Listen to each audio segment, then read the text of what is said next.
இஸ்ரேலுக்கும் ஈரானுக்கும் இடையே நிலவி வந்த பகை தற்போது முழு அளவிலான போராக வெடித்துள்ளது. இது மத்திய கிழக்கில் இரு நாடுகளுக்கு இடையே உருவாகும் சண்டைகளைப் போல அல்ல, அதைவிட பல மடங்கு ஆபத்தான ஒன்றாக பார்க்கப்படுகிறது.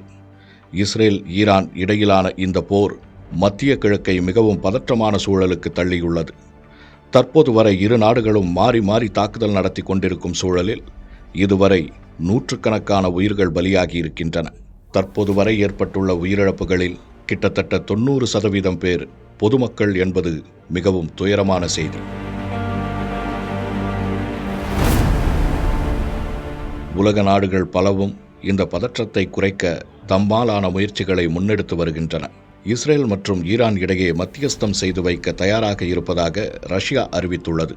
இது குறித்து செய்தியாளர்களிடம் பேசிய ரஷ்ய அதிபரின் செய்தி தொடர்பாளர் டிமிட்ரி பெஸ்கோவ், ஈரான் இஸ்ரேல் இடையில் உள்ள பிரச்சினைகளுக்கு பேச்சுவார்த்தை மூலம் அமைதியான வழியில் தீர்வு காணப்பட வேண்டும் என கூறினார். ஈரானில் அணு ஆயுத தயாரிப்பிற்கு பயன்படுத்தப்படும் யுரேனியத்தை எடுத்து பொதுமக்களின் பயன்பாட்டிற்கான அணுமின் நிலையத்திற்கு உபயோகிப்பதற்காக ரஷ்யா உதவ தயாராக இருப்பதாக தெரிவித்தது.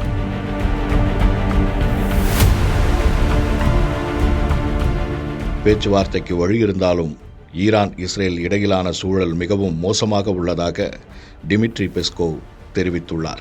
இஸ்ரேலின் தாக்குதலையும் ஆக்கிரமிப்புகளையும் அணு ஆயுதங்கள் இன்றி தடுக்க முடியாது என ஈரான் மிக உறுதியாக நம்புகிறது. ஏனெனில் ஹெஸ்புல்லா, ஹமாஸ், ஈரானின் முக்கிய போராளி குழுக்கள் போன்றவை இஸ்ரேலின் சமீபகால தாக்குதலால் பலவீனமடைந்துள்ளன.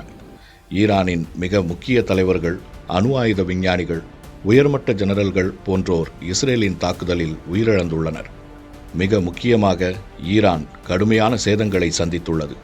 எனவே இந்த இழப்பு ஈரானின் போர் உத்தியை மாற்றலாம் என சர்வதேச அரசியல் வல்லுநர்கள் நம்புகின்றனர். சரியான கட்டமைப்புகளும் சரியான பிரதிநிதிகளும் இல்லாமல் இஸ்ரேலின் கடுமையான தாக்குதலை ஈரான் எப்படி சமாளிக்கும் என கேள்வி எழுப்பும் சர்வதேச அரசியல் வல்லுநர்கள் ஈரானின் எதிர்கால மற்றும் நம்பகமான தடுப்பாக அணு ஆயுதங்கள் தான் இருக்கும் என தெரிவிக்கின்றனர். மறுபுறமோ அணு ஆயுதங்களை நோக்கி ஈரான் எடுக்கும் முன்னெடுப்புகளுக்கு எல்லாம் இஸ்ரேல் கடுமையான தாக்குதலின் மூலம் மட்டுமே பதிலடி கொடுத்து வருகிறது. ஈரானிடம் அணு ஆயுதங்கள் இருந்தால் எப்போதும் நமக்குதான் பேராபத்து என்பதை இஸ்ரேல் உறுதியாக நம்புகிறது. நேற்று கூட ஈரான் தலைநகரின் வான்பரப்பு முழுவதையும் தங்கள் படைகள் கட்டுக்குள் கொண்டு வந்து விட்டதாக இஸ்ரேல் பிரதமர் பெஞ்சமின் நெதன்யாகு அறிவித்துள்ளார். இஸ்ரேலின் 2 இலக்குகளில் ஒன்றை அடைந்து விட்டதாகவும் கூறியுள்ளார். தெஹ்ரானின் வான்பரப்பை கட்டுக்குள் கொண்டு வந்துள்ளதால் தங்கள் மக்கள் மீது தாக்குதல் நடத்தும் எதிரிகளின் இலக்குகளை துல்லியமாக தகர்க்க முடியும் என்றும், ஈரானுடனான மோதலில் இஸ்ரேல் வெற்றி பெற இருப்பதாகவும் தெரிவித்துள்ளார். அணு ஆயுதங்கள் மற்றும் ஏவுகணைகளின் அச்சுறுத்தல்களுக்கு முடிவு கட்டுவதே தங்களது அடுத்த இலக்கு எனவும் நெதன்யாகு தெரிவித்துள்ளார். இதில் மிக முக்கியமான விஷயம் ஒன்றிருக்கிறது. இஸ்ரேலின் கடுமையான தாக்குதல்கள் அணு ஆயுதத்தை நாடும் ஈரானின் வேகத்தை துரிதப்படுத்தலாம் அல்லது மட்டுப்படுத்தலாம். ஆனால் இஸ்ரேல் போரிலிருந்து பின்வாங்கினால் அணுசக்தி கொண்ட ஈரானை இஸ்ரேல் எதிர்கொண்டது போலாகிவிடும் என்பதை பென்சில்வேனியா பல்கலைக்கழகத்தின் சர்வதேச விரிவுரையாளர் ஃபாரா உறுதிப்படுத்துகிறார். இந்த விவகாரத்தில் சர்வதேச அணுசக்தி அமைப்பின் இயக்குனர் ரஃபேல் குரோசி ஏற்கனவே எச்சரித்திருந்தார். அதாவது, இஸ்ரேலின் தாக்குதல் ஈரானின் அணுசக்தி விருப்பங்களை தடுக்காமல் மேலும் உறுதிப்படுத்தக்கூடும் எனவும், இது அணு ஆயுத பரவல் தடை ஒப்பந்தத்திலிருந்து ஈரான் விலகுவதற்கு வழிவகுக்கும் என்றும் தெரிவித்திருந்தார்.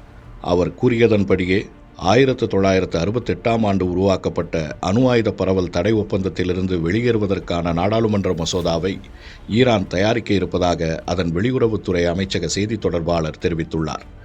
ஆனால் இது இன்னும் உறுதிப்படுத்தப்படவில்லை என்பது குறிப்பிடத்தக்கது.